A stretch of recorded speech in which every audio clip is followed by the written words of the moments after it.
everybody, welcome back to Mimi's Mixed Bag. Today I have a craft for you that's a little premature for the season, but I want to go ahead and show you because what is needed to make this craft is sometimes hard to come by, but if you do come by it, it makes a really neat trash to treasure craft.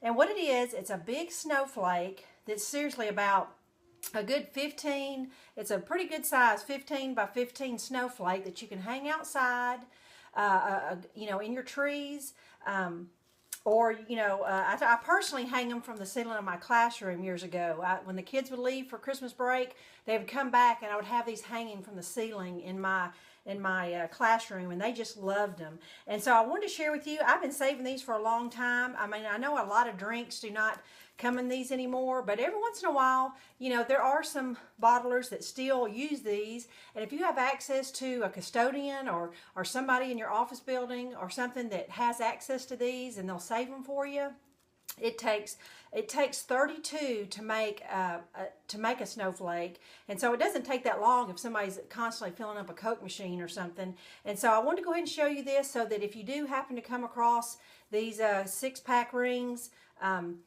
you can save them up and make you one. It's real important that you have the same kind to make a snowflake. And so, and I actually have 30 today instead of 32, but my instructions and what I say is going to go as if I have 32, and so I only have 30, so I'm going to have to make my snowflake just one little, one of the little sections is smaller, but it will, the directions and the procedure to put it together are all the same. So anyway, that's the most important thing, is that you have 32 of the exact same 6-pack.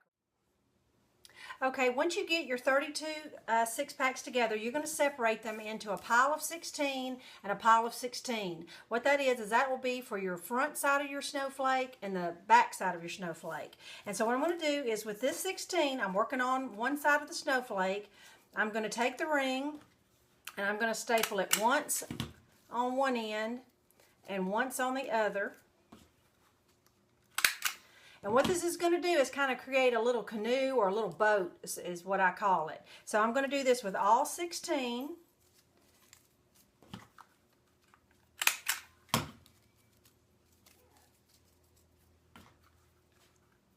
It just takes one staple on each one. And so I'm going to keep working until I get all 16 of my little boats made. Okay, I have all 16 of my little boats made, and what I'm going to do now is I'm going to start stapling them together. I'm going to staple them once in the middle and once on the end, okay? And so what this is going to be is this part that we're connecting at the end is going to be the center of the snowflake, and these, and you can see that it's kind of starting to take shape, that the ends that we don't staple together, those are the outside edges of the snowflake. So let me just staple a few together and show you. We're going to kind of line them up and staple it somewhere in the center, and then staple it down here at the end. And it'll get a little more difficult as you start getting all 16. It'll start kind of forming its own circle. See, that's why it's so important for you to have 16 of the same rings, because they'll all line up right together when you're stapling it. So once in the center and once on the end somewhere.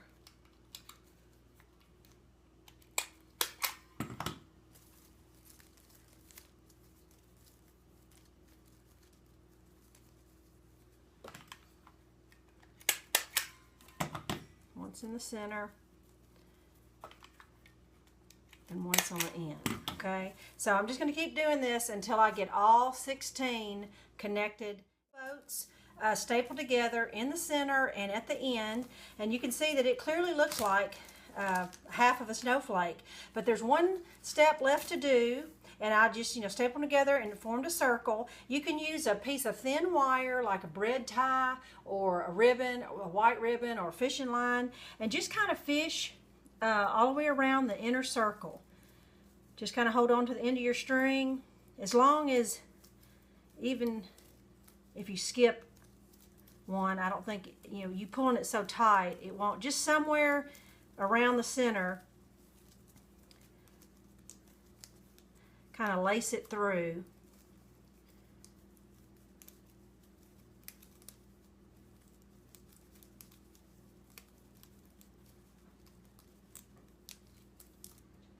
Oh, I dropped it. I can start over some of it. But just lace it all the way through. What you're doing is you're just pulling the center of your snowflake tighter.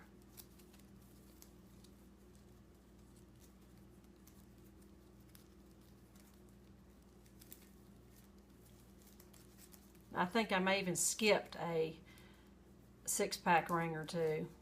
But just kind of tie it in a little knot. And with it being a white string or this thin piece of wire, it won't even show. But you see, I just kind of drew it to the center and tied a knot so that it would stay together. So what I'm going to do is I'm going to repeat this exact same process. And so this is one side of my snowflake. And I think with me using 28 instead of 32, I think it will still look just as full. So if you come across 28 of these Coke rings. So I'll be back with the second one. Okay, I have my front and my back of my snowflake made, and what I'm going to do is I'm going to, and you'll notice, you know, the back side of the little boats, that's your outside. And so what I'm going to do is I'm going to match up my front and my back, and if you use 16, if you have 32 Coke bottles, you're going to be matching up 16 little, I don't know what you call it, little parts of the snowflake. So all you're going to do is match up all 16 and staple the front and the back together.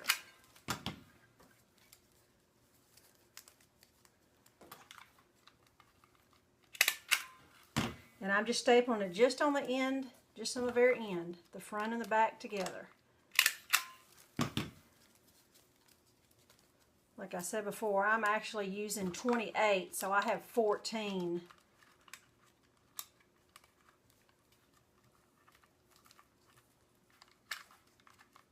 Little arms on my snowflake. But like I said, for years I made them. I always made 16 because I had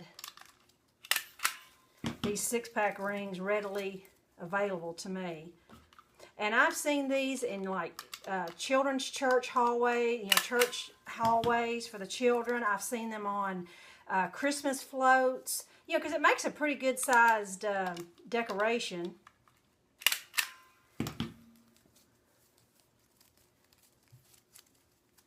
So I'm going to go all the way around this. And so you see I'm just matching up the front and the back and stapling each little arm of the snowflake. So I'm going to come back to you. I'm going to have it hanging up from the ceiling so you can get the full effect of what it looks like. All right, here is my completed snowflake. It's a good 15 to 20 inches around. I mean, it's a really good size decoration. And if you hang it from the ceiling, it does kind of twirl and twist. And so it's really an eye catcher if you hang it down a hallway or in a room. My classroom, I always had about 6 or 8 hanging from the ceiling, and the kids just loved them. A lot of people would spray snow on it, that stuff you get in the aerosol can. That always really made it real three-dimensional and really neat looking. And some people just spray glitter on it, and that really makes it neat. So I hope you enjoyed this little trash to treasure craft, and let me know if you see one or if you've tried it before. And I hope you enjoyed it. And talk to you soon. Bye-bye.